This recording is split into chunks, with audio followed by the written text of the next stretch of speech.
Nourrir son enfant, l'éduquer à bien manger, c'est quand même un thème pas évident. Alors, jusqu'à ce que je sois maman, je pensais que c'était assez simple. Finalement, il suffit de choisir les bons aliments. Et puis, pour le goûter de l'enfant, par exemple, quand il part à l'école, eh bien, on lui propose des bananes, des fruits secs, des raisins secs, enfin tout ce qui est à peu près bon pour la santé. Alors, jusqu'à 3, 4, 5 ans, ça va plutôt bien. Vers 6 ans, 7 ans, ça devient plus compliqué. L'enfant, il est invité à des anniversaires, il voit les autres enfants manger. Donc, pour moi, ça a été assez compliqué de simplement dire tu vas prendre ce type d'aliment. Parce que finalement, qu'est-ce qui est important? Ce qui est important, c'est la notion de régulation. Est-ce que l'enfant, il va simplement obéir, exécuter ce qu'on lui dit, ou est-ce qu'à un moment, il va pouvoir sentir par lui-même, il va pouvoir évaluer, il va pouvoir se réguler? Donc, moi, je propose 2 stratégies. Donc, la première stratégie, c'est de dire à l'enfant, par exemple, aujourd'hui, c'est moi qui vais choisir ton goûter, mais demain, tu vas choisir ton propre goûter. Donc là, l'enfant, il va pouvoir expérimenter, il va pouvoir lui aussi faire ses choix. Et l'autre stratégie, c'est quand l'enfant, par exemple, va choisir pour son goûter 2 ou 3 gâteaux, on peut lui dire, est-ce que tu as besoin de prendre ces 3 gâteaux? Est-ce que tu ne peux pas un petit peu modifier les quantités? Donc là, on lui laisse une espèce de balance et il apprend à s'autoréguler. C'est vrai que simplement interdire, l'enfant, il va peut-être échanger des gâteaux avec les copains ou bien en cachette, il va prendre des aliments que l'on ne souhaite pas forcément prendre, que ce soit du coca ou autre type de boisson.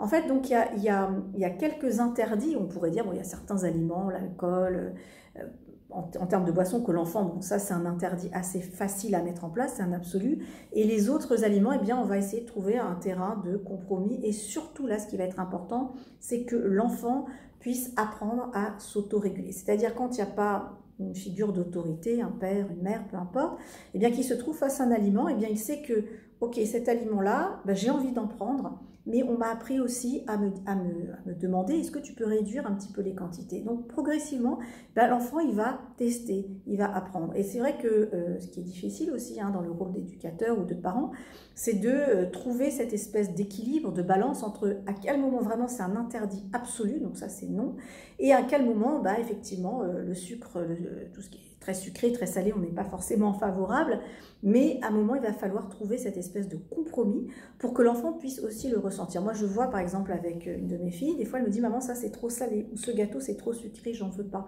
Donc elle est capable de le ressentir et de l'exprimer. Donc voilà, tout notre rôle, il est là. Régulation, réguler un petit peu tout ce que l'enfant, l'aliment avec lequel il peut entrer en contact, et aussi le connecter à ce qu'il ressent, parce que s'il y a toujours une personne qui lui dit ce qu'il doit manger, ce qu'il doit faire, ce qu'il doit sentir, eh bien l'enfant ne va pas pouvoir se connecter à ce qu'il ressent, et ce sera beaucoup plus difficile plus tard dans la vie, eh bien pour lui de faire les bons choix. Donc cette notion de se connecter à ses émotions, se connecter à ce que l'on ressent, eh bien ça commence très tôt, notamment avec la nourriture. Donc la nourriture, c'est un allié. En fait, il faut le voir comme un outil, comme un ustensile que l'on va commencer à utiliser pour que l'enfant puisse s'entraîner. C'est une espèce d'entraînement à l'autonomie. On peut le faire dans différents domaines, mais la nourriture, c'est particulièrement challenging et particulièrement intéressant. Donc, le jour où un enfant vient vers vous en disant « Maman, il y avait du coca, mais j'ai senti que non, mon corps n'en avait pas envie, je n'en avais pas envie. » Ou alors, on m'a proposé 2 bouteilles, j'en ai pris qu'une, et vous n'étiez pas là. C'est que l'enfant, il commence à intégrer ces notions-là.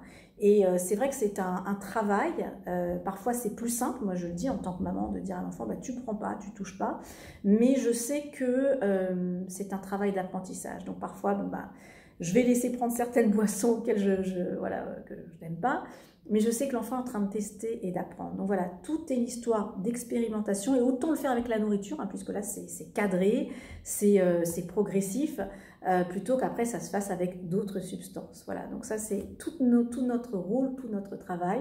Donc voilà les 2 stratégies que je vous invite à tester, à mettre en place. Numéro 1, avec l'exemple du goûter, un jour c'est moi qui décide de ton goûter et l'autre jour c'est toi, l'enfant commence à tester. Et en termes de quantité, eh bien dire est-ce que tu penses que tu peux diminuer, là je vois que tu as pris 3 bonbons ou 4 bonbons, est-ce que tu penses que tu peux diminuer cela?